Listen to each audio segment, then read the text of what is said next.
Folks, I am really excited about this rifle. Just announced on Weatherby's website today. I've been waiting a long time to talk about this specific rifle and why it's so good. It just might be the best model available within its price bracket. So this is the Alpine CT, built on the Weatherby Model 307 action. So what's special about this rifle? Well, it's got the 307 action, which is Weatherby's most recent action design. We'll talk more about that in a moment. Plus, it's got a state-of-the-art carbon fiber stock and a carbon fiber wrapped barrel. This combination has not been available built on that 307 action until now. So let's start with that action. It's fundamentally a Remington 700 type action. It has a 700 type footprint. It's fit with a very nice Trigger Tech Remington 700 trigger. Classic two-position safety to the side of the bolt there, right? That's kind of where the similarities with the old Remington 700 action stop. This bolt has a modified M16 type extractor in it. Much more robust, stronger type of extractor than the classic Remington 700 rifle had. Deeply fluted. It's got a toolless disassembly. I'm not going to demonstrate that today, but you can take this bolt apart in 30 seconds for maintenance and put it back together just as quickly. Really nice action here. It's got a side bolt release on the left rear of the action in that best spot. That's another big improvement over the traditional push button type of bolt release inside the front of the trigger guard. And the last really important thing about this action is that it's machined right here in Wyoming in the United States to custom action tolerances and specifications. Beautifully built action. I like to say it's the Remington 700 done the way it always should have been. So great fundamental action. Another thing I really like about this rifle, and maybe the reason, kind of almost that little defining reason that I would say it might be the best in its price bracket, my opinion, right, folks? This is just the gospel of fine rifles according to Von Benedict, is that it's got a hinged floor plate rather than a detachable box magazine. There are a lot of really nice, beautifully built rifles in this price bracket, which, by the way, what is that? Suggested retail is $2,199. Price on dealer shelves will probably be sub $2,000, folks. Rifles from Springfield Armory, Seekins Precision, a lot of those in this category come with detachable box magazines. Now, I like a detachable box magazine on a competition rifle. I use them. I prefer them on a competition rifle. But on a hunting rifle, well, you can lose that magazine. And yes, I've done that. I've done it in Alaska on a fly-in hunt in grizzly bear country, moose hunting. And it turns your rifle into a very hard-to-load one shooter. I mean, you've got that big gaping hole down here and you're trying to fumble cartridges into the chamber and get your bolt closed on them in the heat of the action. And yes, I've done that too, helping put down a wounded mule deer and lost my magazine. And I was being a very slow friend to try and assist in getting that deal closed out without any further drama, and never did find the magazine. So I've lost enough detachable box magazines in the backcountry that I have two little methods of addressing that particular issue. One is I always take a spare. And two is, if possible, I don't hunt with a detachable box magazine. So that's one reason I really love this specific rifle in this price category. Now, they come with a sub-MOA accuracy guarantee. And that's in part due to the barrel, the carbon fiber wrap barrel, and this very good stock. Let's talk about the stock first.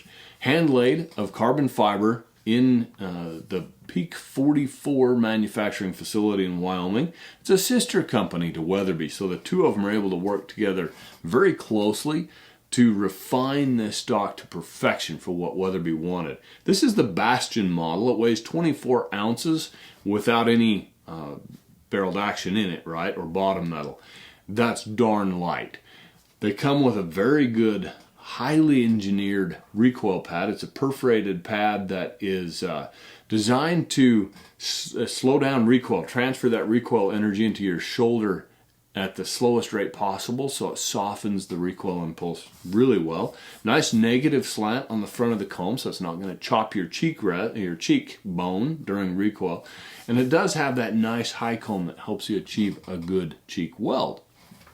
The grip itself is nearly vertical, nice hollow behind the grip for the meat of your hand to sit in. This is important for precision shooting in the field, particularly with lightweight rifles like this one is, because it helps minimize any stress and tension in your wrist and your hand, so that when you fire there's no inconsistent torque being applied to that rifle that can throw your shot off a little bit. Before I forget, these actions come with full-length Picatinny type rail on top. For those of you that prefer to mount your scopes in a rail type scope rings and on base, I like getting my scope as close to the action as possible. So we put this scope, this is a Leupold VX5 3 to 15 scope, in Tally lightweight aluminum rings. They're kind of a combination base and ring, so you eliminate one joint. That's a big deal, right? You're eliminating screws and a joint so that you maximize your potential for staying strong and you minimize the potential for additional parts, right, coming loose. Pretty cool. I really like those rings. The front of the Bastion stock is properly free-floated and very rigid, so you're not going to have any contact between forend and barrel that could throw your shot, no matter how you're running it on a bipod or mashing it down into your day pack or against the side of a tree or whatever. Very, very nice stock and well mated to the action. Good fit there. The barrel is by BSF. The first thing you need to know is, like we mentioned, it's carbon fiber wrapped. The second is it's going to be shorter than a traditional Weatherby barrel. This is mostly due to the shorter barrel trend that is being driven by the suppressor movement.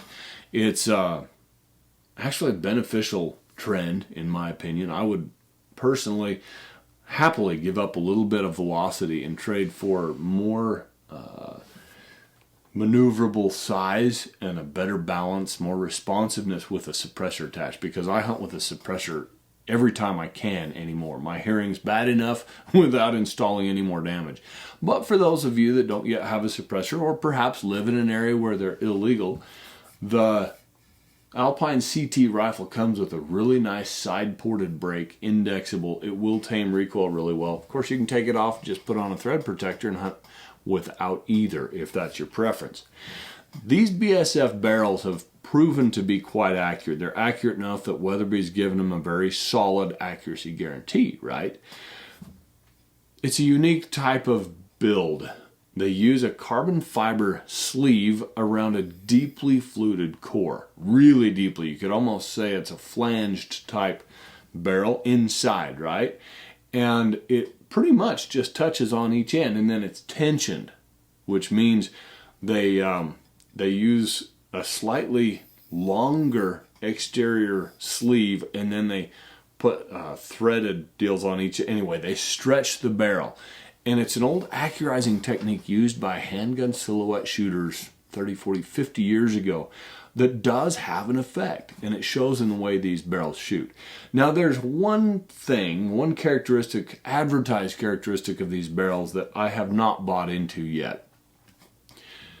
And that's that BSF claims that they cool faster than other carbon fiber wrap designs, where the carbon fiber is actually wrapped onto and glued onto your steel core, right?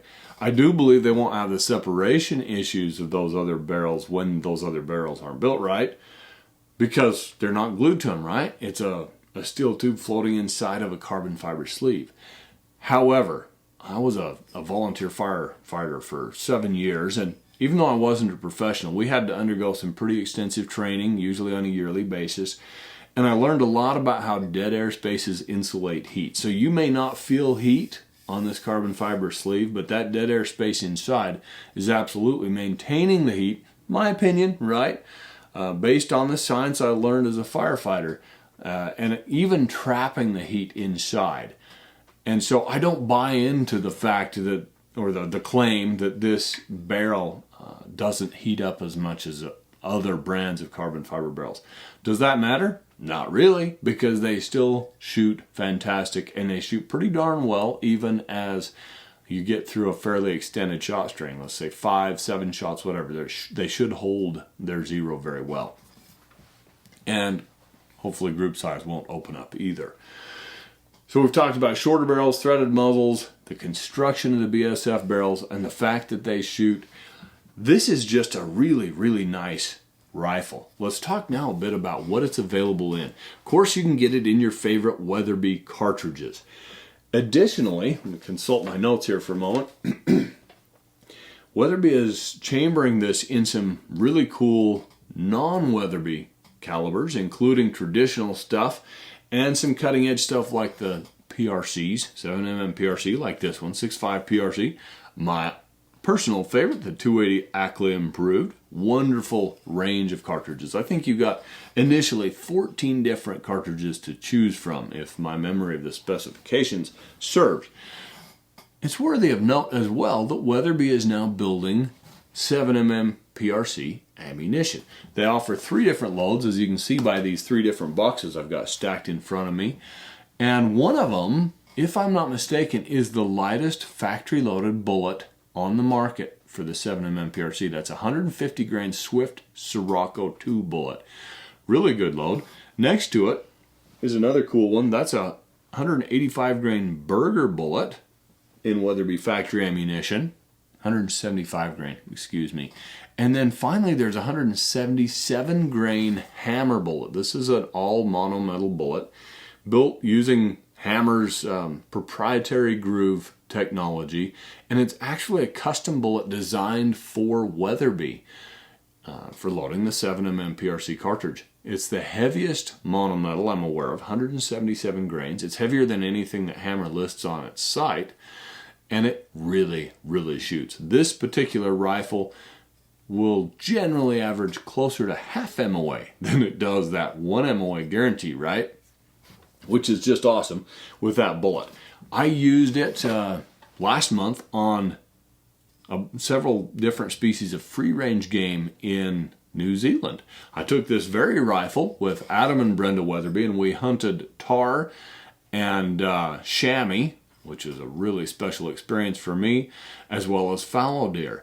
And the rifle and the bullet performed splendidly in all cases. Just a wonderful new model from Weatherby that I think offers some really top-notch characteristics and features for a price that, well, it's kind of affordable to most serious hunters, right? Man, when I was a kid, if a hunting rifle cost more than $600 or $700, you were being extravagant, right? You were darn near irresponsible. These days, most of the fine rifles are going to start at about $1,200 or $1,500, and if you want stuff, features, characteristics of a rifle like a really well-built precision machined action, a very rigid, properly built carbon fiber stock, and a carbon fiber wrapped barrel, generally you're going to pay a lot more than $2,000. So I think this rifle, as I mentioned in the beginning of this little episode, just might be the best value on the market in its price bracket. If you get a chance, get to a hunting show, get to your local dealer, Weatherby dealer, whatever, and handle one of these rifles. I'll wager you'll be very impressed. Probably impressed enough to do what I'm doing with this one, and that's give Weatherby a check and take that rifle home. Thanks for tuning in today, folks. I'm Joseph Von Benedict with the Backcountry Hunting Podcast, and I'll see you in the backcountry.